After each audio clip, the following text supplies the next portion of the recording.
Hello everyone, welcome to bio revision. और इसमें हम लोग करते हैं बायोलॉजी का रिवीजन बहुत सारे कंपटीशन एग्जाम के लिए, जिसमें नीट भी एक है और बहुत सारे स्टेट जो कॉम्पिटिटिव एग्जाम होता है जिसमें बायोलॉजी आता है वो भी एक है। और भी जहाँ भी आपका बायोलॉजी की जरूरत पड़ेगा ये चैनल आपको हेल्प करेगा ही करेगा आपके रिवीजन में, ठीक है। और हम लोग इस पे आज हम लोग कल से कर रहे थे breathing and exchange of gases chapter का रिवीजन। और हम लोग आज इसका ये वाला वीडियो इसका सेकंड पार्ट है। इसमें मेरे बहुत सारे हैंड रिटन नोट्स भी है, जो कि ये तो एनसीईआरटी के पीडीएफ्स है, क्योंकि हम इस पर एनसीईआरटी पे ज़्यादा फोकस करते हैं क्योंकि मैक्सिमम क्वेश्चन वहीं से आते हैं कुछ किसी भी एग्जाम्स में। और मेरे हैंड रिटन नोट्स भी है इसमें, ठीक है। तो ये मेरा बनाया हुआ पीडीएफ है और इससे हम लोग कर रहे हैं रिवीजन। और बहुत फास्ट तरीके से रिवीजन हो रहा है। जैसा आज हमारा दूसरा दिन है और हम लोग को बहुत थोड़ा सा टॉपिक बचा हुआ था और आज मैं क्वेश्चन भी लेके आया हूँ इसके प्रीवियस ईयर क्वेश्चन, जिसको हम सॉल्व भी करने वाले हैं। बहुत ज़्यादा लेंथ का वीडियो नहीं होगा, बहुत छोटा वीडियो होगा और एंड तक बने रहना, ठीक है। बहुत मजा आएगा इसमें रिवीजन करने में और बहुत इजी तरीके से रिवीजन होगा। जैसे कि हम लोग कल भी देखे इस चैप्टर का, कुछ बहुत इजी चैप्टर था ना, बड़े बड़े कुछ फैक्ट्स थे, ना ही कुछ खास बड़े बड़े डेटा थे, एकदम इजी क्वेश्चन, इजी टॉपिक्स से इसको हम लोग अच्छे से रिमेम्बर कर लेते और क्वेश्चन में हम टिक कर लेंगे, है ना। बहुत इजी क्वेश्चन था और बहुत इजी चैप्टर है, बहुत इजी इसके डेटास है, कुछ खास बड़ा चैप्टर नहीं है। कॉन्सेप्ट उतने खास बड़े नहीं है, just normal breathing, expiration, inspiration क्या है, यही सब था, ठीक है ना।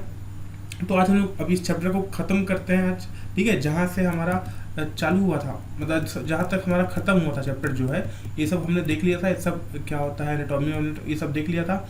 जो हमारा जो एयर का पाथवे है ये भी हमने देख लिया था। सोलोइंग के समय क्या होता है, ग्लोटिस कवर होता है, ये सब भी देख लिया था। कार्टिलेजस लिंक, सी से लिंक, हाइलन कार्टिलेज, ये सब बोलते हैं, ये सब भी देख लिया था, ठीक है। लंग्स के बारे में भी सब देख लिया था। कंडक्टिंग पार्ट क्या होता है, रेस्पिरेटरी और एक्सचेंजिंग पार्ट क्या होता है, ये दो पार्ट होते हैं, हम देखा था। लंग्स के बारे में एयर टाइट होता है और जो भी उसका जो मैकेनिज्म है, इंस्पिरेशन के समय कहाँ प्रेशर ज़्यादा होता है, प्रेशर कहाँ कम होता है, इसका पूरा समझाया भी था कि प्रेशर कैसे मेंटेन किया जाता है कहाँ पर, है ना। कैपेसिटीज़ के बारे में हमने आखिरी में देखा था, अच्छे तरीके से देखा था ताकि पूरा का पूरा समझ आए। वॉल्यूम क्या होता है, कैपेसिटी क्या होता है और वॉल्यूम से हम कैसे कैपेसिटी निकालते हैं, ये सब देखा था। इस डेटा की तो खास जरूरत नहीं थी, लेकिन फिर भी मैंने पूरा का पूरा क्लियर कर दिया था, है ना। तो डेटा इसमें तो कोई प्रॉब्लम नहीं होगा मेरे हिसाब से, क्योंकि इसको हमने बहुत अच्छे तरीके से समझा था।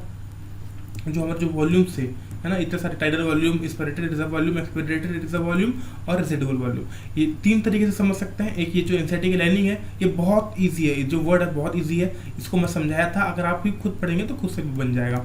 उसके बाद मैंने ऑलरेडी यहाँ पे लिख दिया है, तो मेरे हैंड रिटन नोट्स में भी आप पढ़ सकते थे। और उसके बाद फिर ये वाला चार्ट था, इसको भी मैंने आखिरी में एक्सप्लेन कर दिया था, ठीक है। तो बहुत ही ईजी पार्ट था, है ना। उसके बाद हमने शायद ये वाला पार्ट नहीं देखा था, है ना। हाँ, ये वाला पार्ट नहीं देखा था और ये पार्ट हमको अब देखना है, ठीक है। और ये वाला पार्ट देख के हमको अब ये वाला जो रीजन है इसको ख़त्म करते हैं, ठीक है। तो चलिए शुरू करते हैं। यहाँ तक पूरा देख लिया था, अब यहाँ से चालू करते हैं।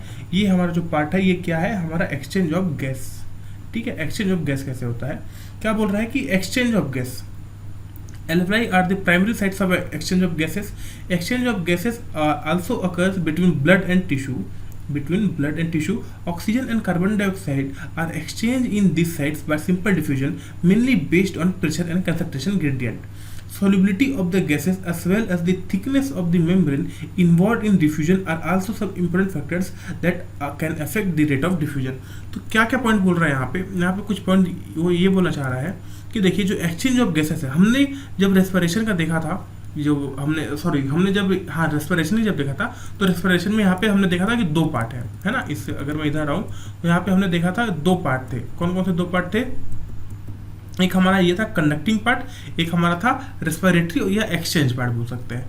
तो कंडक्टिंग पार्ट का एक्सचेंज से कोई लेना देना नहीं था। इसका सिर्फ हेल्प किस में था, इसका सिर्फ जो हेल्प था वो था ऑक्सीजन के ट्रांसफर में या फिर एयर के ट्रांसपोर्ट में, ना, ट्रांसपोर्ट ऑफ एयर क्लियर करने में, फॉरेन पार्टिकल को ह्यूमिडिफाई करने में, और जो हमारा जो बॉडी टेम्परेचर है उसको नॉर्मल करने में, मतलब जो एयर जो आया है एटमॉस्फेयर से उसको हमारे बॉडी टेम्परेचर के अलोंग करने में, है ना। इसका कंडक्टिंग पार्ट का सिर्फ इतना ही पार्ट था। दूसरा जो पार्ट था उसका रेस्पिरेटरी एक्सचेंज पार्ट था, जो कि एल्वेओलाई एंड इट्स डक्ट्स में था, है ना। इसका था एक्चुअल डिफ्यूजन ऑक्सीजन और कार्बन डाइऑक्साइड का between blood and atmospheric air, मतलब ब्लड में और जो एटमॉस्फेरिक एयर जो आया हुआ है, इन दोनों के बीच जो है ऑक्सीजन और कार्बन डाइऑक्साइड का एक्सचेंज होना है सिंपल डिफ्यूजन के थ्रू, है ना।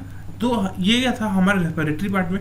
तो यही बात बोल रहा है यहाँ पे क्या बोल रहा है कि जो हमारा जो क्या बोल रहा है कि जो एल्वेलाई है यही हमारा प्राइमरी साइट है। एल्वेलाई जो है हमारा प्राइमरी साइट है जहाँ पे गैस का एक्सचेंज होता है ना। एक्सचेंज ऑफ गैसेस दो जगह होता है, एल्वेलाई में और टिश्यूज में, है ना।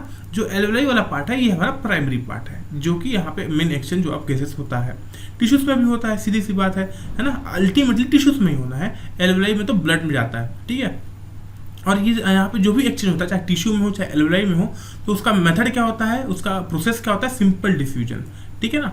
तो ये बात को, इस बात को पूरा ध्यान रखना है कि दो चीज जगह एक्सचेंज होगा गैसेस का, सिर्फ दो जगह होगा, एल्वेलाई के पास होगा लंग्स में और दूसरा होगा टिश्यूज में। और जो एल्वेलाई वाला पार्ट है वो प्राइमरी पार्ट है, प्राइमरी एक्सचेंज पार्ट है, ठीक है। और जो भी प्रोसेस होगा एक्सचेंज का वो कैसे होगा, सिंपल डिफ्यूजन के थ्रू होगा। किसके थ्रू होगा, सिंपल डिफ्यूजन के थ्रू। और सिंपल डिफ्यूजन के थ्रू हो रहा है तो कैसे हो रहा है, तो उसके लिए बोल रहा है कि प्रेशर ग्रेडियंट मेंटेन करना पड़ रहा है या फिर कंसंट्रेशन ग्रेडियंट मेंटेन करना पड़ रहा है, ठीक है। तो जो हम प्रेशर, जैसे कि हम जब भी डिफ्यूजन देखते हैं, जैसे कि हमने यहाँ पे देखा कि ये एक प्लाज्मा मेम्ब्रेन है, यहाँ पे वाटर है, ठीक है, मान लीजिए वाटर है और यहाँ पे वाटर है पर यहाँ पे थोड़े सॉल्यूट्स भी है, मतलब सॉल्ट भी है, मान लीजिए सॉल्टी वाटर है यहाँ पे, है ना। तो वाटर कहाँ से कहाँ जाएगा, सीधी सी बात है, एक सिंपल सी बात है, कोई भी बच्चा आंसर दे देगा इसका, है ना। पानी यहाँ से यहाँ जाएगा, क्यों यहाँ से यहाँ जाएगा, high concentration to low concentration water move करता है। इसको क्या बोलते हैं, इसको बोलते हैं सिंपल डिफ्यूजन या फिर डिफ्यूजन, है ना। High concentration to low concentration जो है वाटर गया। डिफ्यूजन भी यही है, इसके लिए हमको प्रेशर में कोई भी ग्रेडियंट मेंटेन करना पड़ेगा। तो हम दो तरीके से ग्रेडियंट बोल सकते हैं, या तो प्रेशर का ग्रेडियंट या तो कंसंट्रेशन का ग्रेडियंट, दोनों एक ही बात है ना। जहाँ ज़्यादा कंसंट्रेशन होगा उसी का ज़्यादा प्रेशर होगा। तो प्रेशर, तो जो हमको ग्रेडियंट मेंटेन करेंगे यही ग्रेडियंट कारण होगा सिंपल डिफ्यूजन के होने का, ठीक है ना।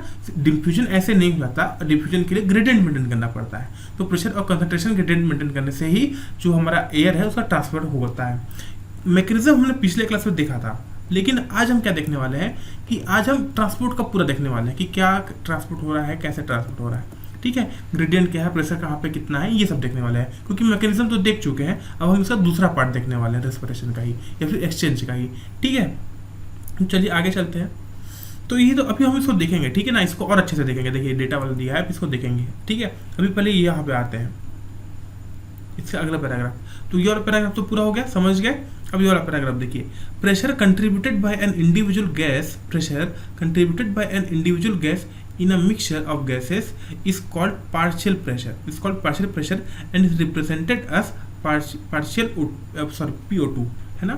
क्या होता है जब बहुत सारे गैस हैं, क्या बोल रहा है, बहुत सारे गैस हैं, ठीक है। लेकिन बहुत सारे गैस है तो कोई एक गैस यहाँ पे इस पूरे के पूरे में जो प्रेशर लगा रहा है, उस प्रेशर को हम बोलेंगे, उस गैस का, पर्टिकुलर गैस का पार्शियल प्रेशर, समझ रहे हैं ना। तो पार्शियल प्रेशर, खैर ये तो इंपॉर्टेंट नहीं है लेकिन समझ लीजिए, ठीक है। बहुत सारे गैस है, क्या बोल रहा है, pressure contributed bye an individual gas in a mixture of gas, बहुत सारे गैस है पर वहाँ पे एक जो टाइप का जो गैस है वो कितना प्रेशर लगा रहा है, उसको हम बोलेंगे उस गैस का पार्शियल प्रेशर, ठीक है। तो pressure contributed bye an individual gas in a mixture of gases is called partial pressure and is represented as PO2 for oxygen and PCO2 for carbon dioxide, ठीक है। partial pressure of these two gases in the atmospheric air and the two sites of diffusion are given in table 14.1 and in 14.3. The data given in the table clearly indicate the concentration gradient for oxygen from alveoli। और ये समझ लीजिए, अब हमारा आया main point, ठीक है ना, समझिए। देखिए एक चीज़ यहाँ पे देखिए, इस चीज़ को दूसरा पॉइंट जो है यहाँ पे ये है कि जो रेट ऑफ जो डिफ्यूजन है, मतलब जो डिफ्यूजन हो रहा है ऑक्सीजन का, कार्बन डाइऑक्साइड का, वो दो चीज़ों पे डिपेंड कर रहा है, सॉल्युबिलिटी पे डिपेंड कर रहा है और थिकनेस पे डिपेंड कर रहा है। किस चीज़ पे डिपेंड कर रहा है, सॉल्युबिलिटी पे डिपेंड कर रहा है, सॉल्युबिलिटी पे डिपेंड कर रहा है, और दूसरा किस पे डिपेंड कर रहा है, थिकनेस पे डिपेंड कर रहा है, ठीक है, सॉल्युबिलिटी पे और थिकनेस पे, ठीक है। तो ये एक इंपॉर्टेंट पॉइंट है, सॉल्युबिलिटी पे डिपेंड करता है और थिकनेस ऑफ द मेम्ब्रेन पे डिपेंड करता है, ठीक है। आगे देखते हैं, अभी ये चीज़ें आएगा, ठीक है, ये चीज़ इंपॉर्टेंट है, अभी आएगा। अब यहाँ पे ध्यान दीजिए, अच्छे से ध्यान दीजिए यहाँ पे, ठीक है। क्या बोल रहा है, partial pressure in mm of Hg, mm of Hg में पार्शियल प्रेशर को बताया गया है, किसका, ऑक्सीजन और कार्बन डाइऑक्साइड का डिफरेंट पार्ट्स में। तो ध्यान दीजिए, पहला है ऑक्सीजन और दूसरा है कार्बन डाइऑक्साइड। एटमॉस्फेरिक एयर में ऑक्सीजन का पार्शियल प्रेशर कितना है, प्रेशर, या फिर इसको सीधे से ध्यान दीजिए, प्रेशर कितना है। कल मैं समझाया था एक चीज़ कि जो प्रेशर, जो गैस होता है, गैस का प्रॉपर्टी क्या होता है, हाँ, higher pressure to lower pressure, है ना। जहाँ पे भी लो प्रेशर होगा वो वहाँ गैस वहाँ मूव करेगा, ये उसका प्रॉपर्टी है। तो ऑक्सीजन जो है, ऑक्सीजन का यहाँ पे जो एटमॉस्फेरिक एयर में जो प्रेशर है कितना है, 159 है। जबकि कार्बन डाइऑक्साइड का एटमॉस्फेरिक प्रेशर कितना, एटमॉस्फेयर में कितना प्रेशर है, 0.3। ठीक है ना, ध्यान दीजिए। अब हम एटमॉस्फेयर से उसको लेके आए अंदर और एल्वेलाई तक लेके गए, ठीक है। अब एल्वेलाई में कितना प्रेशर है, 104, और कार्बन डाइऑक्साइड कितना प्रेशर है, 40। तो अब मेरे को एक बात बताइए कि जो ऑक्सीजन है वो कहाँ से कहाँ फ्लो करेगा, एटमॉस्फेयर से एल्वेलाई में कि एल्वेलाई से एटमॉस्फेयर में। तो जो ऑक्सीजन है, ऑक्सीजन का एटमॉस्फेयर में कितना प्रेशर है, 159, और एल्वेलाई में कितना प्रेशर है, 104। तो प्रेशर गैस कहाँ से कहाँ मूव करता है, हाई टू लो। तो ऑक्सीजन कहाँ से कहाँ मूव करेगा, यहाँ। अब ध्यान दीजिए, जो कार्बन डाइऑक्साइड है, कार्बन डाइऑक्साइड का एल्वेलाई में कितना प्रेशर है, 40, लेकिन एटमॉस्फेयर में कितना प्रेशर है, 0.3। तो क्या कभी जो कार्बन डाइऑक्साइड है वो एटमॉस्फेयर से एल्वेलाई में आएगा, कभी भी नहीं आएगा, क्योंकि एटमॉस्फेयर में कम प्रेशर है और जो एल्वेलाई है वहाँ पे ज़्यादा प्रेशर है, तो वो हमेशा एल्वेलाई से बाहर जाएगा, एटमॉस्फेयर में जाएगा। तो इसीलिए जो कार्बन डाइऑक्साइड है वो हमेशा बाहर की तरफ जाता है एल्वेलाई से, ठीक है। अब ध्यान दीजिए यहाँ पे, अब आगे देखते हैं, ठीक है। इसको मिटा दे रहा हूँ, अब आगे देखिए क्या बोल रहा है कि ब्लड का, डीऑक्सीजनेटेड ब्लड का, ठीक है, किसका, कौन सा ब्लड का, डीऑक्सीजनेटेड ब्लड का। डीऑक्सीजनेटेड ब्लड में ऑक्सीजन का प्रेशर कितना है, 40, कार्बन डाइऑक्साइड का प्रेशर कितना है, 45। ध्यान दीजिए, क्योंकि डीऑक्सीजनेटेड ब्लड है मतलब कि उसमें ऑक्सीजन नहीं है और उसको ऑक्सीजन चाहिए, ठीक है। तो डीऑक्सीजनेटेड ब्लड है, उसमें ऑक्सीजन का प्रेशर कम है, 40 है, और कार्बन डाइऑक्साइड ज़्यादा है उसमें, क्योंकि टिश्यू से आ रहा है ना। उसका रेस्पिरेशन करा के वो कार्बन डाइऑक्साइड वो लेके टिश्यू से अब वो उधर जा रहा है, लंग्स की तरफ जा रहा है ना। तो 45 है उसका, उसमें कार्बन डाइऑक्साइड का जो प्रेशर है 45 है, और जो ऑक्सीजन है उसका 40 है, ठीक है। अब जो ब्लड है जो ऑक्सीजनेटेड हो गया, मतलब एल्वेलाई से हो गया, ऑक्सीजनेट हो गया, एटमॉस्फेयर का एयर ले लिया, अब वो वापस जा रहा है टिश्यूज में, मतलब हार्ट की तरफ जा रहा है, हार्ट उसको टिश्यूज में भेजेगा, ठीक है। तो ऑक्सीजनेटेड ब्लड में जो ऑक्सीजन ले चुका है, इसमें कितना प्रेशर है, उसमें जो ऑक्सीजन का प्रेशर है वो है 95 और कार्बन डाइऑक्साइड का प्रेशर है 40। ध्यान दीजिए, ब्लड और जो ऑक्सीजनेटेड है उसका प्रेशर कितना है, 95, और जो कार्बन डाइऑक्साइड है उसका प्रेशर कितना है, 40, ठीक है ना। ऑक्सीजन का प्रेशर ज़्यादा है, सीधी सी बात है, क्योंकि ऑक्सीजनेटेड ब्लड है। जो उसके बाद जो टिश्यूज है, टिश्यूज में जो ऑक्सीजन का प्रेशर है वो कितना है, 40। क्यों, क्योंकि कम हो गया ना, ऑक्सीजन तो यूज हो गया वहाँ पे। किसमें यूज हुआ, oxidation of the food materials, है ना। जो ग्लूकोज था, जो फैटी एसिड था, जो अमाइनो एसिड था, उसके ऑक्सीडेशन में ऑक्सीजन को यूज कर लिए, तो ऑक्सीजन यूटिलाइज हो गया, इसीलिए उसका प्रेशर कम हो गया। लेकिन जब उसका ब्रेकडाउन हुआ तो जो क्या हुआ, कार्बन डाइऑक्साइड फॉर्म हुआ। जब ग्लूकोज ब्रेकडाउन हुआ, फैटी एसिड ब्रेकडाउन हुआ, तो कार्बन डाइऑक्साइड फॉर्म हुआ, और इसलिए उसका जो प्रेशर था वो बढ़ गया यहाँ पे, ठीक है। तो ये बात यहाँ पे इस डेटा को याद रखना है, ठीक है। इस डेटा को हमको याद रखना है अच्छे से, ठीक है ना। और ये डेटा से ही हम ये चीज़ समझ सकते हैं। देखिए, सबसे पहले इस चीज़ को ध्यान रखिए, जो एटमॉस्फेयर है, एटमॉस्फेयर में सबसे ज़्यादा ऑक्सीजन है, सबसे ज़्यादा प्रेशर है ऑक्सीजन का, क्योंकि भर भर के ऑक्सीजन है। तो सबसे ज़्यादा जो डेटा होगा वो 159 वो एटमॉस्फेयर का होगा, ठीक है। एटमॉस्फेयर के बाद जो सेकंड नंबर पे जो जहाँ पे ज़्यादा ऑक्सीजन है वो कहाँ पे है, एल्वेलाई में, क्योंकि हमने डायरेक्टली लिया है, सांस लेके इंस्पिरेशन किया है, डायरेक्टली ऑक्सीजन को ब्रीथ इन किया है। तो जो सेकंड सबसे ज़्यादा है प्रेशर है वो एल्वेलाई में, 104।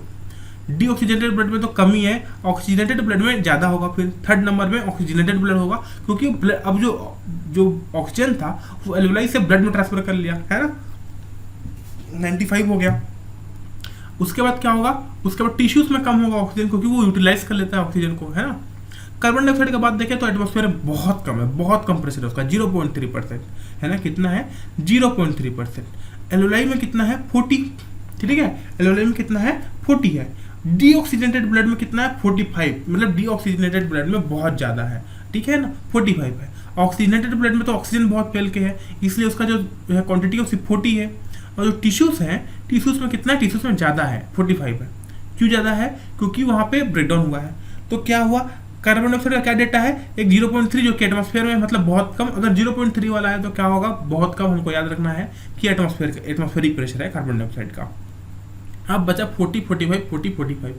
40 कहाँ होगा, जहाँ पे ऑक्सीजन ज़्यादा होगा। सीधी बात, एल्वेलाई में ज़्यादा है और ऑक्सीजनेटेड ब्लड में ज़्यादा है। तो ऑक्सीजनेटेड ब्लड और एल्वेलाई, क्योंकि वहाँ पे ऑक्सीजन ज़्यादा है, इसलिए जो कार्बन डाइऑक्साइड का जो प्रेशर है वो 40 हो गया।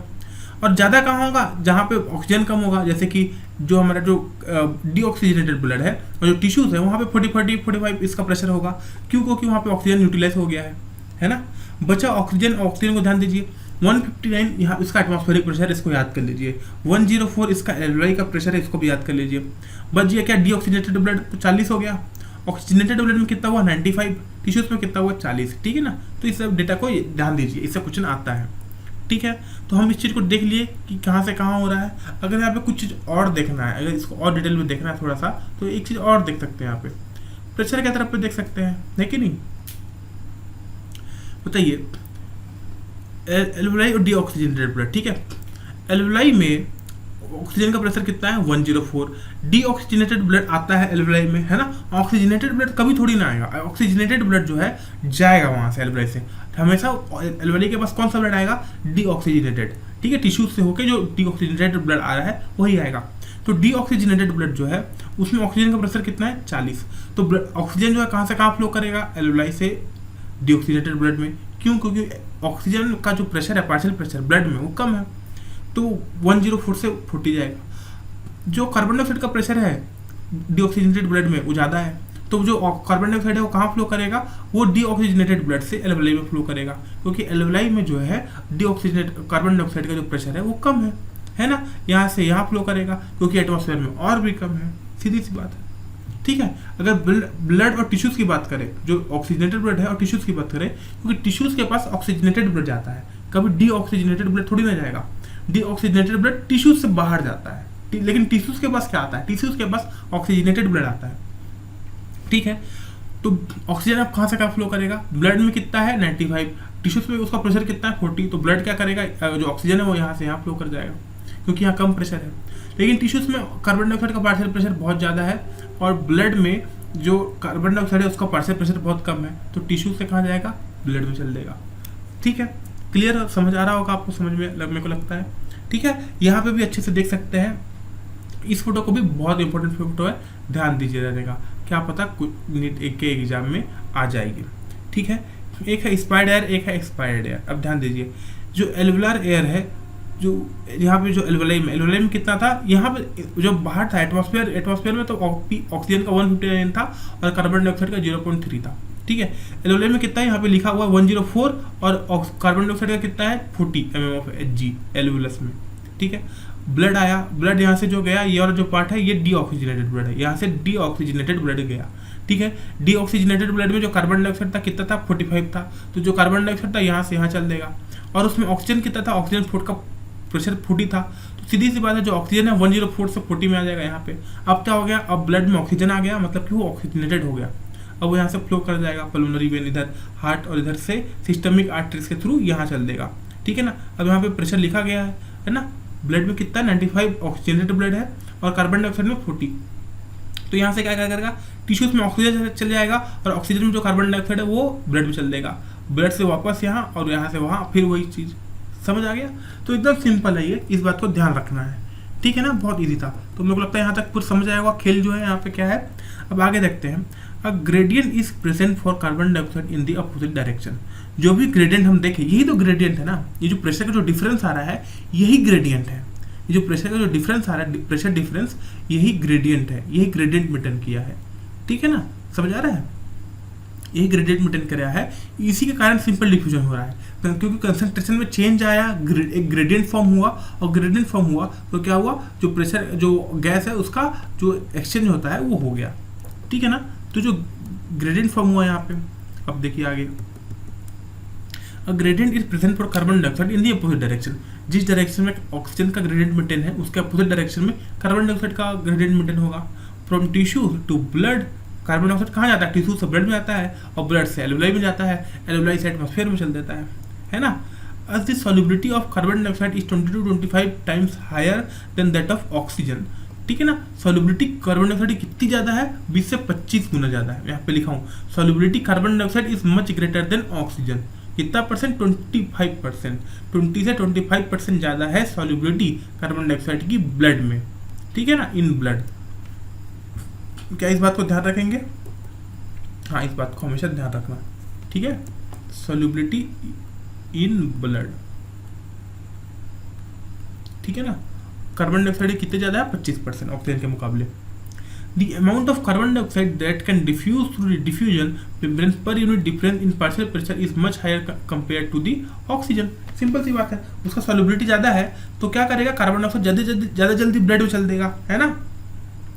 The diffusion membrane is made up of three major layers, namely the thin squamous epithelium of alveoli, endothelium of alveolar capillaries, and the basement substance, composed of a thin basement membrane supporting the squamous epithelium and the basement membrane surrounding the single layer endothelial cells of capillaries in between them. However, its total thickness is much less than a millimeter, millimeter. Therefore, all the factors in our body are favorable for diffusion of oxygen from alveoli to tissues and that of carbon dioxide from tissues to alveoli. ध्यान देने वाली बात है यहाँ पे, ठीक है ना, थोड़ा ध्यान देने वाली बात है.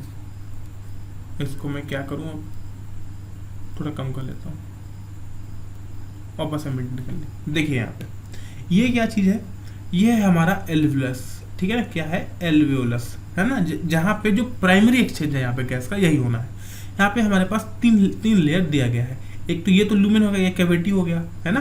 यहाँ पे गैस भरा हुआ है, ये जो एयर आ रहा है ये कहाँ से आ रहा है, ये डायरेक्ट आ रहा है एटमॉस्फेयर से, है ना. जो एटमॉस्फेरिक एयर है वो यहाँ पे डायरेक्ट आता है, यहाँ पे पूरा भर जाता है, ठीक है. पूरा गैस जो है यहाँ पे भर गया. अब क्या हुआ, यहाँ पे तीन लेयर है. पहला है जो हमारा जो ये वाला पार्ट है जो स्क्वेमस एपिथेलियम है, बहुत इंपॉर्टेंट क्वेश्चन है ये वाला, मैं यहाँ पे लिखा हुआ भी हूँ, है ना. ये वाला जो थिन स्क्वेमस एपिथेलियम है, जो कि एल्वेओलाई का जो लेयर है वो थिन स्क्वेमस एपिथेलियम है. कौन सा सेल पाए जाते हैं, थिन स्क्वेमस एपिथेलियम एल्वेओलाई में. ये क्वेश्चन बहुत बार पूछा गया है और बहुत इंपॉर्टेंट है. जब भी आपको टेस्ट देंगे ये क्वेश्चन आपको जरूर देखने मिलेगा. थिन स्क्वेमस एपिथेलियम है, ठीक है. एल्वेओलाई का जो है थिन स्क्वेमस एपिथेलियम, तो ये वाला जो पार्ट है ये थिन स्क्वेमस एपिथेलियम है, ठीक है. इसके बाद जो है, इसके बाद क्या है, इसके बाद हमारा बेसमेंट मेम्ब्रेन आ गया. एक मिनट, ठीक है. इसके बाद हमारा जो ये जो पीला वाला जो पार्ट है दोनों के बीच में, ये क्या है, ये बेसमेंट सब्सटेंस है, बेसमेंट सब्सटेंस. इसके बाद जो ये क्या है, ये जो गया हुआ इतना मोटा, ये कैपिलरी है ना. इसमें ही तो आरबीसी है. तो हमारा जो गैस का एक्सचेंज होना है वो कहाँ होना है, वो एल्वेओलाई से इस ब्लड में होना है, ब्लड के आरबीसी में यहाँ पे होना है, ठीक है. इसका क्या है, एंडोथेलियल है, एंडोथेलियम ऑफ ब्लड कैपिलरी. और इसमें जो गोल गोल दिख रहा है ये आरबीसी है ना. जो हमारा जो ब्लड का जो एक्सचेंज होना है असली में वो एल्वेओलाई के एल्वेओलर कैपिलरी से या एल्वेओलाई के कैविटी से जो ऑक्सीजन भरा हुआ है उसके और इस ब्लड में आरबीसी जो है, आरबीसी के अंदर जो हीमोग्लोबिन है यहीं पे एक्सचेंज होना है. समझ रहे हैं, वो कार्बोअमाइनो हीमोग्लोबिन फॉर्म करके आया हुआ है. तो जो कार्बन डाइऑक्साइड है वो बाहर जाएगा एल्वेओलाई कैविटी में और एल्वेओलर कैविटी से जो ऑक्सीजन है वो वापस आरबीसी में चले जाएगा. यही वो जगह है जहाँ पे ये चीज़ एक्सचेंज होना है, ठीक है. तो इस बात को, लेवल को एकदम अच्छे से ध्यान रखिए. ये ब्लड कैपिलरी है, जो गोल वाला पार्ट है वो आरबीसी है, बीच वाला पार्ट बेसमेंट सब्सटेंस है, ऊपर जो ये वाला जो पार्ट है इसका जो लाइनिंग है इसको ये है इस थिन स्क्वेमस एपिथेलियम. क्या है, थिन स्क्वेमस एपिथेलियम. और जो ब्लड कैपिलरी का जो है वो है एंडोथेलियम, ठीक है. तो इस बात को ध्यान देकर रखेंगे, हमेशा याद रखेंगे वरना दिक्कत हो जाएगा, ठीक है ना. यहाँ पे देखिए diffusion membrane layer, diffusion membrane का तीन लेयर है. थिन स्क्वेमस एपिथेलियम एल्वेओलाई का पार्ट है, एंडोथेलियम ऑफ एल्वेओलर कैपिलरी, ठीक है ना. एल्वेओलर कैपिलरी का जो ब्लड का जो वहाँ पे जो ब्लड का जो कैपिलरी गया हुआ है उसका एंडोथेलियम है. और उसके बाद क्या है, जो बीच वाला जो पार्ट है वो क्या है, वो बेसमेंट सब्सटेंस है. वो क्या है, बेसमेंट सब्सटेंस. और एक पॉइंट और है कि बेसमेंट सब्सटेंस ही इन दोनों को बचाया, मतलब रखा हुआ है एक तरह से, ठीक है. तीनों को मिला देंगे तो तीनों का जो डायमीटर नहीं, जो थिकनेस है वो थिकनेस कितना होगा, लेस देन 1 मिलीमीटर. कितना होगा, लेस देन 1 मिलीमीटर, मतलब बहुत ही स्मॉल है, ठीक है ना. ध्यान देके रखेंगे. अब आगे चल के देखते हैं क्या. अब आगे है हमारा दूसरा पॉइंट, वो है हमारा ट्रांसपोर्ट ऑफ गैसेस. क्या बोल रहा है, transport of gases. Blood is the medium for transport of oxygen and carbon dioxide. सीधी सी बात है, जो हमारा जो मीडियम है जहाँ से ऑक्सीजन और कार्बन डाइऑक्साइड ट्रांसपोर्ट हो रहा है, हमारा मीडियम क्या है, वो है हमारा ब्लड. हमारा ब्लड ही वो मीडियम है जहाँ से हमारे इंपॉर्टेंट न्यूट्रिएंट्स, गैसेस, ये सब चीज़, हार्मोन्स, ये सब जो है ट्रांसपोर्ट होते हैं. तो ब्लड एक मीडियम है. जो गैस है हमारा ऑक्सीजन और कार्बन डाइऑक्साइड ये भी ब्लड के थ्रू ही ट्रांसपोर्ट होता है, ठीक है. ब्लड हमारा वेक्टर या मीडियम है, ठीक है. अब देखिए, ध्यान से देखिए, यहाँ पे देखिए, अच्छे से देखते हैं यहाँ पे, ठीक है ना. क्या देख रहे हैं यहाँ पे, जो हमारा जो ऑक्सीजन है, देखिए हमारा जो ऑक्सीजन है, ऑक्सीजन का ट्रांसपोर्ट कैसे हो रहा है यहाँ पे, ऑक्सीजन ट्रांसपोर्ट हो रहा है जो 97% जो ऑक्सीजन है, जो 97% ऑक्सीजन आरबीसी के थ्रू ट्रांसफर हो रहे हैं। 97% ऑक्सीजन आरबीसी के थ्रू ट्रांसफर हो रहे हैं और सिर्फ जो 3% जो ऑक्सीजन है वो डिसॉल्व स्टेट में ट्रांसफर होते हैं। जो 97% ऑक्सीजन आरबीसी के थ्रू ट्रांसफर होते हैं और 3% ऑक्सीजन जो है प्लाज्मा के थ्रू ट्रांसफर होते हैं। ठीक है, 3% ऑक्सीजन प्लाज्मा और 97% आरबीसी के थ्रू ट्रांसफर होते हैं। ठीक है, लेकिन उसी जगह पे जो कार्बन डाइऑक्साइड है, कार्बन डाइऑक्साइड ऐसे ट्रांसफर नहीं होता। ऐसा ट्रांसफर क्यों नहीं होता? क्योंकि कार्बन डाइऑक्साइड की जो सॉल्युबिलिटी है वो बहुत ज़्यादा है, 25 गुना ज़्यादा है। देखिए यहाँ पे लिखा गया है ना, यहाँ पे लिखा गया है, देखिए कितनी गुना ज़्यादा है, 25 गुना ज़्यादा। कितनी गुना ज़्यादा है? 25 गुना और कार्बन डाइऑक्साइड के मुकाबले। तो अगर कार्बन डाइऑक्साइड भी 97% अगर मिलने लगा आरबीसी में, तो ऑक्सीजन कैसे मिल पाएगा, है कि नहीं? तो इसीलिए क्या हुआ, जो कार्बन डाइऑक्साइड है वो सिर्फ और सिर्फ 20 से 25% ही आरबीसी में जाता है, आरबीसी के थ्रू ट्रांसपोर्ट होता है। ध्यान दीजिए, ये डेटा बहुत इंपॉर्टेंट है। कार्बन डाइऑक्साइड जो है सिर्फ 20 से 25% ही आरबीसी के थ्रू ट्रांसपोर्ट होता है, सिर्फ 20 से 25%। दूसरा है 70% जो कार्बन डाइऑक्साइड है वो बाइकार्बोनेट के थ्रू ट्रांसपोर्ट होता है। क्या बोल रहे हैं? ये जो 70% जो कार्बन डाइऑक्साइड है वो कैसे ट्रांसफर होता है? वो बाइकार्बोनेट के फॉर्म में ट्रांसफर होता है। ठीक है, वो बाइकार्बोनेट बन जाता है कार्बोनिक एनहाइड्रस की मदद से। अभी आगे देखेंगे। और जो बच गया जो 7% है, 20 से 25% आरबीसी में, 70% बाइकार्बोनेट में, और जो बच गया जो 70% है वो डिसॉल्व स्टेट इन प्लाज्मा, वो प्लाज्मा में डिसॉल्व होकर होता है। ठीक है, समझ आ गया? दोनों डेटा बहुत इंपॉर्टेंट है, याद रखिएगा। क्या 97% इसको, अच्छा मेरे को अभी समझ आ रहा है, ये थोड़ा दिख नहीं रहा होगा, है ना?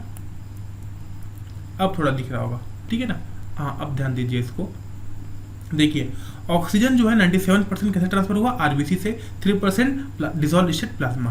कार्बन डाइऑक्साइड 20 to 25% आरबीसी के through transport. Carbon dioxide 70%, main transport of carbon dioxide is through as a bicarbonate, as the least, मतलब कि 7% of carbon dioxide is transported as dissolve state in plasma. ठीक है, तो इस बात को ध्यान रखना, ठीक है ना? अब आगे चलते हैं। देखिए यहाँ पे, तो ये तो हमने देख लिया अच्छे से, ठीक है ना? क्या चीज कैसे होता है, डेटा देख लिया। अब हमको एक एक चीज को देखना है, ट्रांसपोर्ट ऑफ ऑक्सीजन को और ट्रांसपोर्ट ऑफ कार्बन डाइऑक्साइड को थोड़ा डिटेल में देखना है, ठीक है? अब ध्यान से देखिए, ट्रांसपोर्ट ऑफ ऑक्सीजन को देखते हैं, ठीक है? इस ग्राफ में भी ध्यान मत दीजिए, ये इसके यहाँ पे आएंगे, यहाँ पे देखेंगे, ठीक है ना? क्या बोल रहा है? Haemoglobin is a red coloured iron containing pigment. ध्यान दीजिए, हीमोग्लोबिन क्या है? Red colour iron containing pigment. क्या है? हीमोग्लोबिन रेड कलर्ड या फिर आयरन कंटेनिंग, और क्या है? पिगमेंट है, ठीक है ना? Red coloured iron containing pigment, कौन? हीमोग्लोबिन। प्रेजेंट इन आरबीसी, कहाँ प्रेजेंट है? आरबीसी के में प्रेजेंट है। हीमोग्लोबिन कहाँ प्रेजेंट है? आरबीसी में। छोटी छोटी बातों को भी बहुत ध्यान देना बहुत जरूरी है। हीमोग्लोबिन रेड कलर है, आयरन कंटेनिंग है और आरबीसी में प्रेजेंट है। Oxygen can bind with haemoglobin in a reversible manner, in a reversible manner. ये बात को भी ध्यान दीजिए, अगर रिवर्सिबल मैनर में नहीं होगा तो मतलब क्या हुआ, है कि नहीं? वो उसको अभी बाइंड होना है और जो हमारा जो टिश्यू है वहाँ पर जाके, टिश्यू में जाके क्या होना है? उसको छोड़ना है, डिसोसिएट होना है। तो जो ऑक्सीजन है वो हीमोग्लोबिन से बाइंड होता है एक रिवर्सिबल मैनर में टू फॉर्म ऑक्सी हीमोग्लोबिन। जो हीमोग्लोबिन, जो ऑक्सीजन है, ऑक्सीजन जो है हीमोग्लोबिन से फॉर्म होता है, जाके अटैच होता है या फिर बॉन्ड बनाता है, और क्या मिलता है? दोनों के दोनों बन के ऑक्सी हीमोग्लोबिन, मतलब कि Hb+O2, क्या? HBO, मतलब कि ऑक्सी हीमोग्लोबिन, ठीक है? ऑक्सी हीमोग्लोबिन बना लिया। And each haemoglobin molecule carry a maximum 4 molecules of oxygen. ये बात भी ध्यान रखना है। एक हीमोग्लोबिन कितना ऑक्सीजन को पकड़ेगा? 4 ऑक्सीजन को, मतलब कि एक हीमोग्लोबिन के 4 हाथ है, ठीक है? चारों हाथ से वो एक एक ऑक्सीजन को पकड़ लेगा। एक हीमोग्लोबिन कितना पकड़ेगा? 4 ऑक्सीजन को। ध्यान रखेंगे, binding of oxygen with haemoglobin is primarily related to partial pressure of oxygen. ये चीज अभी हमने देखा। Partial pressure of carbon dioxide, hydrogen ion and concentration of temperature, concentration and temperature are the other factor which can interfere with this binding, ठीक है ना? अब ध्यान दीजिए यहाँ पे, कहाँ पे? यहाँ पे जो बाइंडिंग ऑफ जो ऑक्सीजन है हीमोग्लोबिन पे किस चीज़ पे डिपेंड करता है, जो ऑक्सीजन का और जो हीमोग्लोबिन का जो बाइंडिंग है वो किस चीज़ पे डिपेंड करता है, वो 4 चीज़ों पे डिपेंड करता है। पहला चीज़ जो है पार्शियल प्रेशर ऑफ ऑक्सीजन, ठीक है, ऑक्सीजन के पार्शियल प्रेशर पे डिपेंड करता है। जिधर पार्शियल प्रेशर कम होगा जो गैस है वो वहाँ फ्लो कर जाएगा और वहाँ बाइंड कर लेगा, ठीक है। तो जो बाइंडिंग है ऑक्सीजन का और हीमोग्लोबिन का वो जो है ऑक्सीजन के पार्शियल प्रेशर पे डिपेंड करता है। दूसरा चीज़ जो डिपेंड करता है वो है partial pressure of carbon dioxide के, ठीक है। जो बाइंडिंग जो ऑक्सीजन का जो बाइंडिंग है वो कार्बन डाइऑक्साइड के प्रेशर पे भी डिपेंड करता है। कार्बन डाइऑक्साइड के पार्शियल प्रेशर पे इसलिए डिपेंड करता है क्योंकि कार्बन डाइऑक्साइड का जो सॉल्युबिलिटी है वो ऑक्सीजन के मुकाबले ज़्यादा है। तो जो कार्बन डाइऑक्साइड का जो पार्शियल प्रेशर है के कंसंट्रेशन है वो भी डिपेंड करता है ऑक्सीजन और हीमोग्लोबिन के बाइंडिंग को, क्योंकि अगर कार्बन डाइऑक्साइड ज़्यादा होगा तो क्या होगा, वो ऑक्सीजन की जगह कार्बन डाइऑक्साइड बाइंड कर लेगा क्योंकि उसकी सॉल्युबिलिटी ज़्यादा है। तो ऑक्सीजन और हीमोग्लोबिन के जो बाइंडिंग है उसको कौन कौन डिपेंड किया, और खुद तो पहली बात ऑक्सीजन डिपेंड किया, ऑक्सीजन का प्रेशर पार्शियल प्रेशर और कार्बन डाइऑक्साइड का पार्शियल प्रेशर भी अफेक्ट किया। तीसरा जो चीज़ अफेक्ट किया वो था एसिड का कंसंट्रेशन, मतलब वो जो मीडियम है वो एसिड मीडियम है क्या, प्रोटॉन है क्या वहाँ पे, तो जो H+ का जो कंसंट्रेशन है, हाइड्रोजन आयन का जो कंसंट्रेशन है ये भी डिपेंड किया, ये भी अफेक्ट किया। और जो चौथा चीज़ है वो टेम्परेचर भी मेंटेन होना चाहिए। अगर टेम्परेचर अप डाउन होगा तो अफेक्ट होगा जो बाइंडिंग है ऑक्सीजन का और कार्बन डाइऑक्साइड हीमोग्लोबिन का, ठीक है। तो ऑक्सीजन और हीमोग्लोबिन के जो बाइंडिंग है उसको 4 चीज़ें अफेक्ट करती है। कौन कौन सी, partial pressure of oxygen, partial pressure of carbon dioxide, H+ concentration मतलब हाइड्रोजन आयन का कंसंट्रेशन, और चौथा चीज़ टेम्परेचर। बहुत इंपॉर्टेंट पॉइंट है, ध्यान रखेंगे, PYQ है इस पर, ठीक है ना, ध्यान रखेंगे। इसके बाद का जो चीज़ है वो क्या है कि जो 100 ml ऑफ जो ब्लड है वो कितना देता है, वो 5 ml of oxygen to tissues पे डिलीवर करता है। ये आगे लिखा हुआ है यहाँ पे, ठीक है ना। तो यहाँ पे एक कर्व बनाया गया है, this curve is called oxygen dissociation curve. क्या कर्व है ये कर्व क्या है, ये कर्व है oxygen dissociation curve and is highly useful in studying the effect of factors like PCO2, है ना। फैक्ट ये जो हमारा जो partial pressure of carbon dioxide है उसका जो अफेक्ट है उसको पढ़ने में हेल्प करता है। ध्यान दीजिएगा बहुत, ये किस चीज़ को पढ़ने में हेल्प करता है, effect of highly useful in studying the effect of partial pressure of carbon dioxide, इसको पढ़ने में ये हेल्प करता है कि ठीक है। और H+ कंसंट्रेशन भी etcetera on binding of oxygen with haemoglobin in the alveoli where there is, ये अब देखिए यहाँ पे आइए, देखिए जो हमारा जो ये है, हमने अभी भी देखा कि हमारा जो ऑक्सीजन का जो हीमोग्लोबिन से जो बाइंडिंग है, ऑक्सीजन का हीमोग्लोबिन से जो बाइंडिंग था उसको वो 4 चीज़ों पे डिपेंड करता है। कौन कौन सी 4 चीज़ों पे डिपेंड करता है, पहला पार्शियल प्रेशर ऑफ ऑक्सीजन पे डिपेंड करता है, दूसरा partial pressure of carbon dioxide पे डिपेंड करता है, तीसरा हाइड्रोजन आयन के कंसंट्रेशन पे डिपेंड करता है, चौथा टेम्परेचर पे डिपेंड करता है, ठीक है। तो एल्वेलाई में, तो ये चीज़ें एल्वेलाई में कैसे होगी, एल्वेलाई में क्या होता है, जो ऑक्सीजन होता है वो हीमोग्लोबिन से बाइंड होता है, ठीक है, ऑक्सीजन हीमोग्लोबिन से बाइंड होता है एल्वेलाई में। तो एल्वेलाई में क्यों बाइंड होता है, क्योंकि partial pressure of oxygen alveoli में ज़्यादा है। एल्वेलाई का बात कर रहा है ये, एल्वेलाई में जो पार्शियल प्रेशर है ऑक्सीजन का वो ज़्यादा होता है, तभी तो वो हीमोग्लोबिन से बाइंड हुआ, क्योंकि ब्लड में कम था, तो ब्लड का तो ऑक्सीजन कहाँ से कहाँ फ्लो करेगा, हायर टू लोअर, तो एल्वेलाई पे ज़्यादा प्रेशर है, इसीलिए वो एल्वेलाई से ब्लड में चल देता है, ठीक है। तो जो पार्शियल प्रेशर है ऑक्सीजन का वो एल्वेलाई में ज़्यादा है, बाकी सब चीज़ कम, कार्बन डाइऑक्साइड तो कम ही था, है ना, जो हाइड्रोजन आयन है वो तो कम ही था, और टेम्परेचर भी वहाँ पे कम ही था, ठीक है। ये तीनों के तीनों वहाँ पे एल्वेलाई में कम रहते हैं। अब टिश्यूज़ में देखिए, टिश्यूज़ क्या क्या होता है, जो फेवर्स ऑक्सीजन हीमोग्लोबिन डिसोसिएशन, मतलब अब ऑक्सीजन जो है हीमोग्लोबिन से टूटेगा तो क्यों टूटेगा, क्या फैक्टर से जो टूटेगा, क्योंकि इसलिए टूट गया, जो हीमोग्लोबिन था वो ऑक्सीजन से, जो ऑक्सीजन था वो हीमोग्लोबिन से इसलिए डिसोसिएट हो गया क्योंकि वहाँ पे ऑक्सीजन का पार्शियल प्रेशर कम था, ऑक्सीजन का पार्शियल प्रेशर कम था, इसलिए वो टिश्यूज़ में चला गया। ध्यान दे रहे हैं। अब क्या हुआ, टिश्यूज़ में क्या होता है, जो पार्शियल प्रेशर ऑक्सीजन का होता है वो ब्लड में कितना होता है, 95 mm ऑफ Hg, ठीक है। टिश्यूज़ में कितना होता है ऑक्सीजन का partial pressure, 40 mm of Hg, तो ऑक्सीजन कहाँ से कहाँ जाएगा, ब्लड से टिश्यूज़ में चल देगा। तो टिश्यूज़ में पार्शियल प्रेशर ऑफ ऑक्सीजन क्या होता है, कम होता है। कार्बन डाइऑक्साइड का पार्शियल प्रेशर ज़्यादा होता है क्योंकि कार्बन डाइऑक्साइड फॉर्म होता है। एसिडिटी भी ज़्यादा होती है क्योंकि टिश्यू है ना। और जो टेम्परेचर है वो भी वहाँ पे ज़्यादा होता है। क्योंकि वेरियस मेटाबॉलिक रिएक्शन हो रहे हैं, क्योंकि वेरियस रिएक्शंस हो रहे हैं वहाँ पे, वेरियस रिएक्शन हो रहे हैं, इसलिए जो टेम्परेचर है वो भी वहाँ पे हाई हो गया है। ठीक है, तो ऑक्सीजन का पार्शियल प्रेशर कम हुआ और बाकी सब चीज़ बढ़ गया, एसिडिटी बढ़ गया, टेम्परेचर बढ़ गया और कार्बन डाइऑक्साइड का पार्शियल प्रेशर बढ़ गया। इसलिए क्या हुआ, जो ऑक्सीजन था वो डिसोसिएट हो गया हीमोग्लोबिन से और टिश्यूज में चला गया। इस बात को ध्यान रखेंगे। एल्वेलाई के फैक्टर और टिश्यूज के फैक्टर ध्यान रखेंगे, दोनों जस्ट अपोजिट है, किसी एक को याद कीजिए, दूसरा जस्ट अपोजिट डाल दीजिए।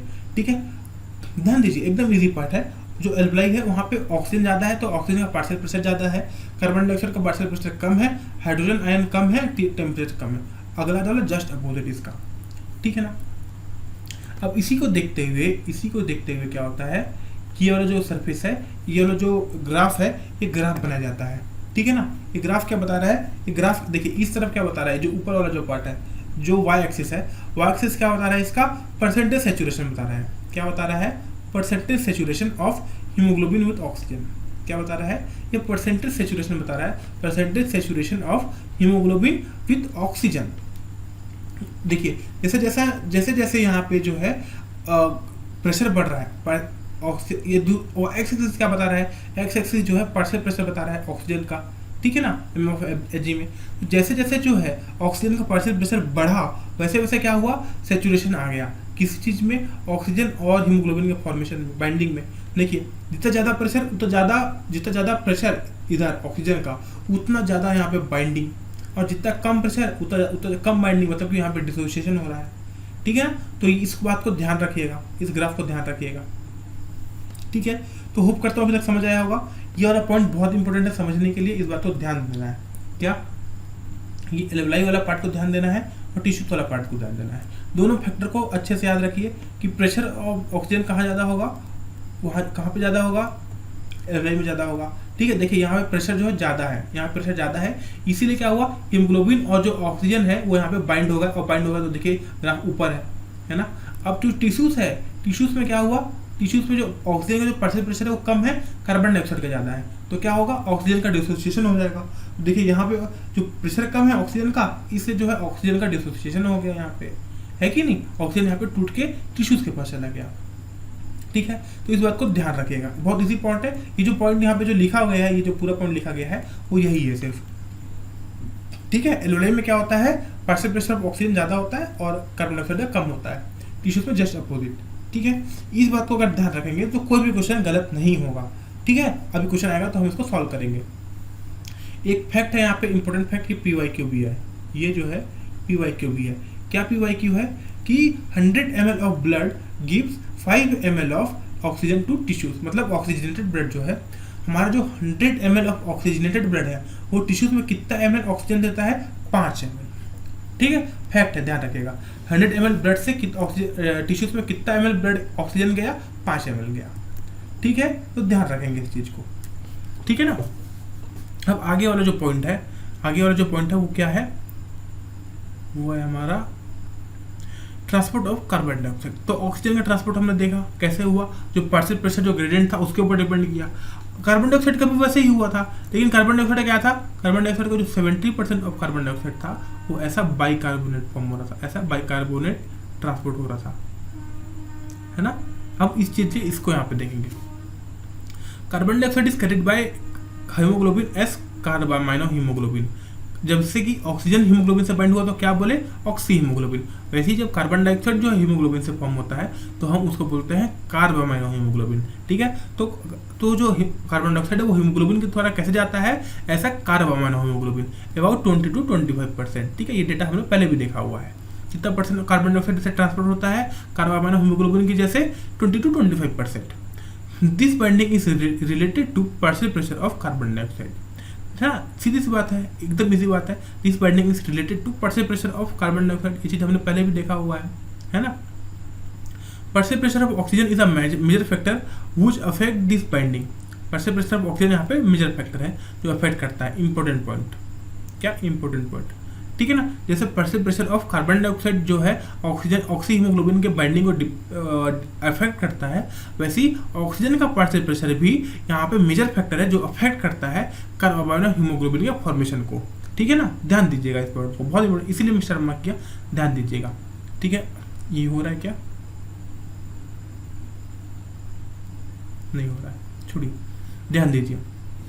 अब आगे देखते हैं, when partial pressure of carbon dioxide is high and partial pressure of oxygen is low in the tissues, more binding of carbon dioxide occurs, whereas when the partial pressure of carbon dioxide is low and oxygen is high, as in alveoli, dissociation of carbon dioxide from carbon dioxide hemoglobin takes place। Easy है, यही बात यहाँ पे भी दिया गया है। हाँ, एल्वेलाई में क्या है, एल्वेलाई में क्या है, ऑक्सीजन का पार्शियल प्रेशर ज़्यादा था, कार्बन डाइऑक्साइड का कम था, तो क्या हुआ, कार्बन डाइऑक्साइड का डिसोसिएशन हो गया हीमोग्लोबिन से, है ना।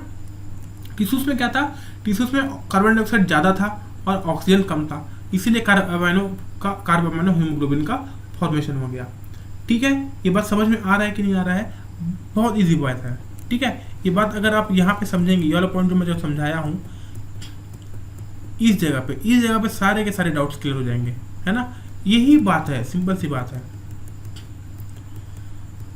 क्या हो रहा है, जहां पे ज्यादा है टिश्यूज पे, क्या है, टिश्यूज में जो है कार्बन डाइऑक्साइड बहुत ज्यादा है।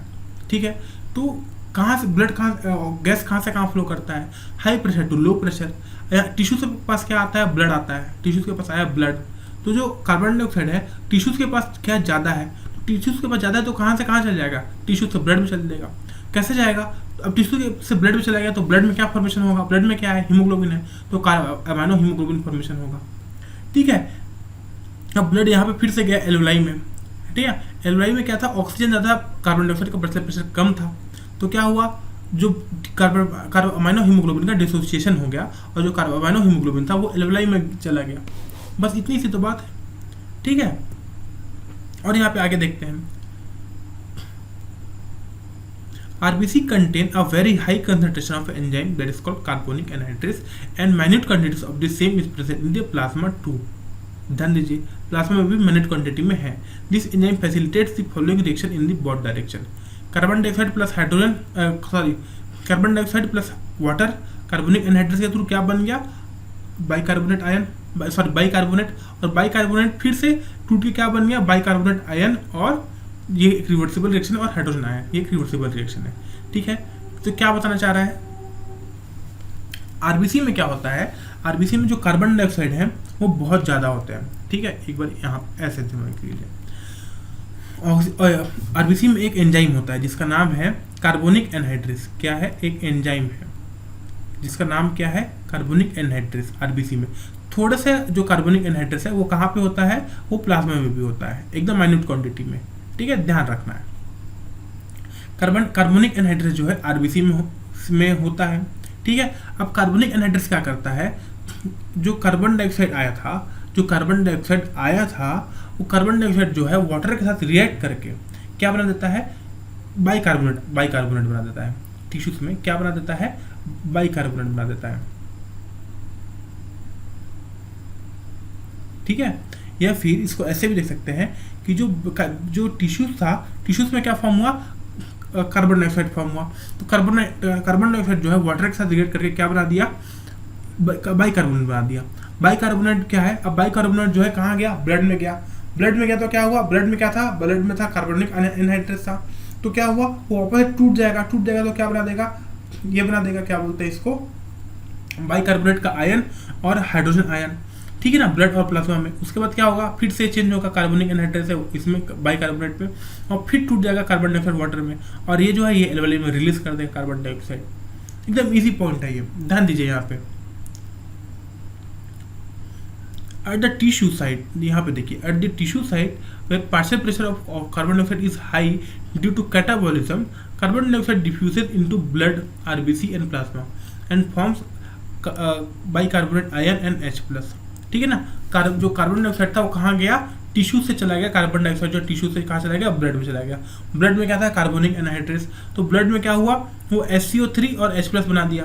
At the alveolar site where PCO2 is low, the reaction proceeds in opposite direction, leading to the formation of carbon dioxide and water।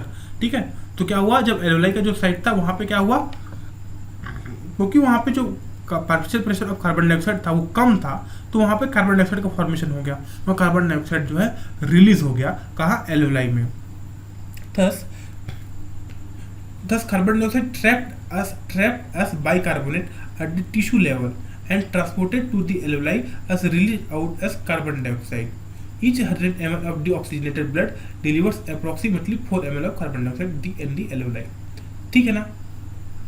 तो जो हमारा जो कार्बन डाइऑक्साइड है वो टिश्यूज में कैसे ट्रैप हो रहा है, वो ऐसा बाइकार्बोनेट ट्रैप हो रहा है। ठीक है, वो टिश्यूज में जब जो ब्लड जो कार्बन डाइऑक्साइड है वो टिश्यूज में कैसे ट्रैप हो रहा है, बाइकार्बोनेट के फॉर्म में ट्रैप हो रहा है। और ट्रांसपोर्ट कैसे कर रहा है एल्वेलाई में, वो ऐसा आयन ब्लड में आयन के थ्रू ट्रांसपोर्ट हो रहा है, बाइकार्बोनेट आयन और हाइड्रोजन आयन। और वहाँ पर रिलीज कैसे हो रहा है एल्वेलाई में, ऐसा कार्बन डाइऑक्साइड रिलीज हो रहा है। ठीक है, इसीलिए मैं यहाँ पे ऐसे से लिख दिया हूँ। बाइकार्बोनेट कहाँ है, टिश्यूज में है।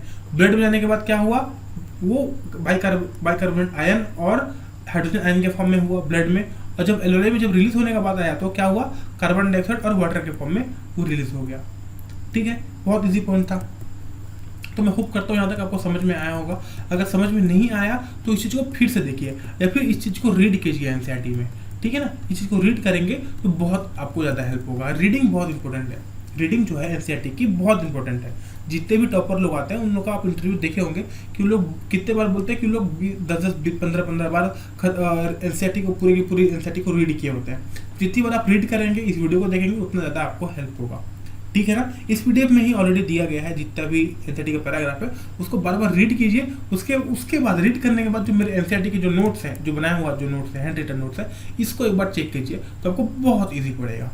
ठीक है ना, अब हम यहाँ से जाते हैं जो हमारा जो हाईली इंपॉर्टेंट एरिया है, हमारा जो कि हाईली इंपॉर्टेंट एरिया है इस चैप्टर का, उसको देख रहे हैं। क्या, रेगुलेशन और डिसऑर्डर।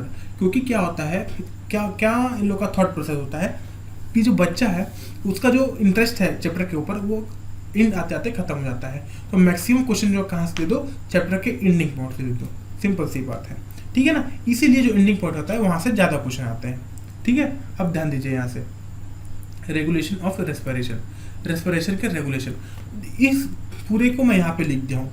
ध्यान दीजिए यहाँ पे, regulation of neural system, regulation of अब देखिए हमारा जो रेस्पिरेशन है, ये रेस्पिरेशन कितना ज़्यादा इंपॉर्टेंट प्रोसेस है कि नहीं, बहुत ज़्यादा इंपॉर्टेंट प्रोसेस है।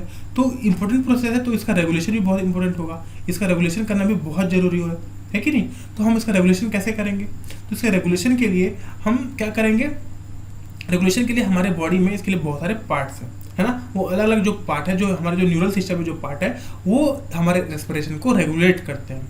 ठीक है, कौन कौन से पार्ट है वो इंपॉर्टेंट है, तो ध्यान दीजिए। पहला जो पार्ट है वो है मेड्यूला, ये सबसे इंपॉर्टेंट पार्ट है। क्या है, पहला जो पार्ट है वो क्या है, वो है हमारा मेड्यूला। एक मिनट, कौन सा पेन लूं। ठीक है, मेड्यूला पार्ट, मेड्यूला कहाँ पे है, हमारे ब्रेन पे है। जो मेडुला पार्ट है इसको हम क्या बोलते हैं, रेस्पिरेटरी रिदम सेंटर। जो रेस्पिरेटरी जो रिदम बना हुआ, जैसे कि जो सांस छोड़ने लेने का एक रिदम में है, ये एक रिदमिक एक्टिविटी है ना, हम रिदम में सांस लेते छोड़ते हैं। तो जो रिदम जो मेंटेन करता है, तो रिदम मेंटेन करने का एक सेंटर है जो कि इस रिदम को रेगुलेट करता है, उसका नाम है मेडुला। मेडुला का एक नाम क्या है, रेस्पिरेटरी रिदम सेंटर। ध्यान दीजिएगा, ठीक है। और इसको हम बोलते, और ये जो है प्राइमरी रिस्पॉन्सिबल है हमारे रेगुलेशन प्रोसेस के लिए। ठीक है, 3 बातें ध्यान रखिएगा मेडुला के साथ। मेडुला के साथ तीन पॉइंट क्या है, पहला है रेस्पिरेटरी रिदम सेंटर। क्या है पहला, रेस्पिरेटरी रिदम सेंटर। दूसरा, उसके बाद दूसरा जो पॉइंट है वो क्या है, वो है प्राइमरी रिस्पॉन्सिबल। ध्यान दीजिए, मेडुला है वो क्या, उसको क्या बोलते हैं, प्राइमरी रिदम सेंटर, क्योंकि प्राइमरी सेंटर है जो कि हमारा रेस्पिरेटरी रिदम को कंट्रोल करता है, रेगुलेट करता है। उसके बाद क्या है कि प्राइमरी रिस्पॉन्सिबल है रेगुलेशन के लिए। दूसरा जो पॉइंट है इसको हम बोलते हैं पोन्स रीजन। दूसरा जो पॉइंट है वो कौन सा रेगुलेट करता है हमको, दूसरा पार्ट पोन्स रीजन रेगुलेट करता है। और पोन्स रीजन को क्या बोलते हैं, न्यूमोटैक्सिक सेंटर। ध्यान दीजिएगा, वेरी इंपॉर्टेंट पॉइंट, क्या बोलते हैं, न्यूमोटैक्सिक सेंटर। जो पोन्स रीजन जो है, पोन्स रीजन हमारा न्यूमोटैक्सिक सेंटर, पोन्स रीजन को हम बोलते हैं न्यूमोटैक्सिक सेंटर। ठीक है, अब जो न्यूमोटैक्सिक सेंटर है क्या करता है, moderate the function of medulla और रेस्पिरेटरी रिदम सेंटर। ये न्यूमोटैक्सिक सेंटर क्या करता है, ये इसको रेगुलेट करता है। ये जो मेडुला है, मेडुला की जो रेस्पिरेटरी रिदम सेंटर है, ये किस चीज़ को रेगुलेट करता है? ये जो है हमारा रिदम है जो रेस्पिरेशन का, इसको मेंटेन करता है। तो मेडुला को कौन मेंटेन करेगा? मेडुला को मेंटेन करता है हमारा पोन्स रीजन। जो पोन्स रीजन होता है, जो न्यूमोटैक्सिक सेंटर है, ये मेडुला को, जो रेस्पिरेटरी रिदम सेंटर है, उसको रेगुलेट करता है, मॉडरेट करता है। ठीक है, तो पोन्स रीजन ज़्यादा इंपॉर्टेंट हुआ। Neural signal from here decreases the inspiration duration और रेस्पिरेटरी रेट, तो ये अफेक्ट भी कर दिया। कैसे अफेक्ट किया? अगर पोन्स रीजन से जो न्यूरल सिग्नल आते हैं, वो क्या करते हैं, वो रेस्पिरेटरी रेट है, जो रेस्पिरेशन करने का जो रेट है, उसको डिक्रीज करता है। पोन्स रीजन जो है, जो न्यूरल सिग्नल आता है, वो हमारा रेस्पिरेटरी रेट को डिक्रीज करता है। ठीक है, तो इस बात को ध्यान दीजिए पोन्स रीजन के। अब जो तीसरा पॉइंट तीसरा पॉइंट क्या है? Chemosensitive area. तीसरा जो हमारा पॉइंट है, ये क्या है? ये है हमारा कीमोसेंसिटिव एरिया। कीमोसेंसिटिव एरिया क्या है? अभी एडजेसेंट टू रिदम सेंटर, मतलब ये जो हमारा रिदम सेंटर है, जो कि मेडुला है, इसके आसपास लोकेटेड है, उसको हम क्या बोलते हैं? Chemosensitive area. जो highly sensitive to carbon dioxide and H+ concentration, मतलब हमारे बॉडी में कहीं भी एसिड का कंसंट्रेशन या फिर H+ का कंसंट्रेशन या फिर कार्बन डाइऑक्साइड का कंसंट्रेशन ये अगर बढ़ रहा है, तो उसको जो है ये कीमोसेंसिटिव एरिया सेंस कर लेगा, और इससे हमारा जो रिदमिक एक्टिविटी है, इसको चेंज कर लेगा, ताकि इसको रेगुलेट कर सके। ध्यान आ रहा है?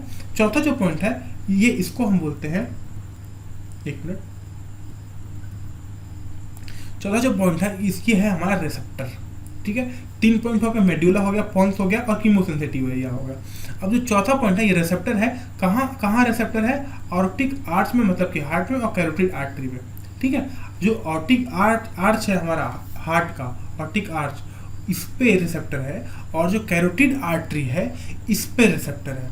ये रिसेप्टर क्या करते हैं? ये भी कार्बन डाइऑक्साइड और हाइड्रोजन आयन के जो इसका जो कंसंट्रेशन में जो चेंज है, इसको रिकॉग्नाइज कर लेते हैं, और इसके हिसाब से हमारा ब्रीथिंग को, हमारा रेस्पिरेशन को ऐसे रेगुलेट करते हैं कि ये जो बड़ा हुआ जो एक्सेस है या जो कम हुआ है, ये मेंटेन हो जाए, नॉर्मल लेवल पे आ जाए। ठीक है, तो जो रिसेप्टर है, जो ऑर्टिक आर्च में और कैरोटिड आर्टरी में, ये जो है इसको रेगुलेट करते, इसको भी ये सेंस कर लेते हैं। ठीक है, तो ये जो हमारा 4 पॉइंट है, इसमें एकदम डेटा है, इसको एकदम अच्छे से ध्यान रखना है।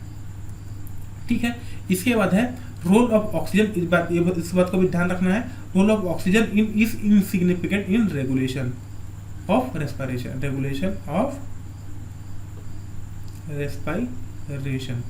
रेस्पिरेशन के रेगुलेशन में जो ऑक्सीजन है, उसका रोल कम है, क्योंकि ऑक्सीजन तो जितना ज़्यादा हो जाए उतना ठीक है, कोई दिक्कत नहीं है। दिक्कत कार्बन डाइऑक्साइड और हाइड्रोजन आयन के साथ है।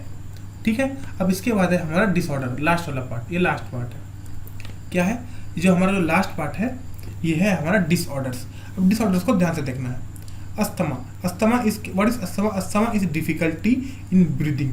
Asthma is difficulty in breathing causing wheezing due to inflammation of bronchi और bronchioles। wheezing क्या हो गया? एकदम ऐसा हाफना।